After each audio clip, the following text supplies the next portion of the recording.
ఏపీలో H-125 హెలికాప్టర్ల తయారీ కేంద్రం ఏర్పాటు చేయాలని ఎయిర్ బస్ సంస్థ యోచిస్తోంది. ప్రస్తుతం ఈ ప్రతిపాదన ప్రాథమిక దశలోనే ఉంది. భారత్లో హెలికాప్టర్ల ఉత్పత్తి ప్రారంభించాలని ఫ్రాన్స్కు చెందిన ఎయిర్ బస్ ఇప్పటికే నిర్ణయించుకుంది. ఇందుకు కర్ణాటక, ఉత్తరప్రదేశ్, గుజరాత్తో పాటు ఆంధ్రప్రదేశ్ రాష్ట్రాలను పరిశీలిస్తోంది. ఈ 4 రాష్ట్రాలతో ఎయిర్ బస్ ప్రతినిధులు చర్చలు జరుపుతున్నట్టు తెలుస్తోంది. ఇందులో ఏపీ వైపే ఎయిర్ బస్ మొగ్గు చూపే అవకాశం ఉందని అంతర్జాతీయ మీడియా సంస్థలు పేర్కొంటున్నాయి.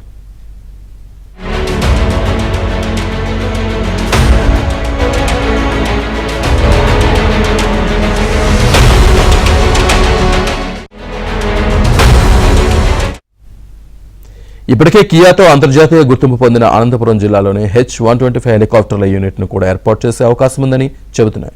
ఈ దిశగా ఏపీ ప్రభుత్వ పెద్దలతో సంప్రదింపులు జరిగాయని, అనంతపురంలో అనువైన భూమిని కేటాయించాలంటూ జిల్లా యంత్రాంగానికి ప్రతిపాదనలు అందాయని వార్తలొస్తున్నాయి.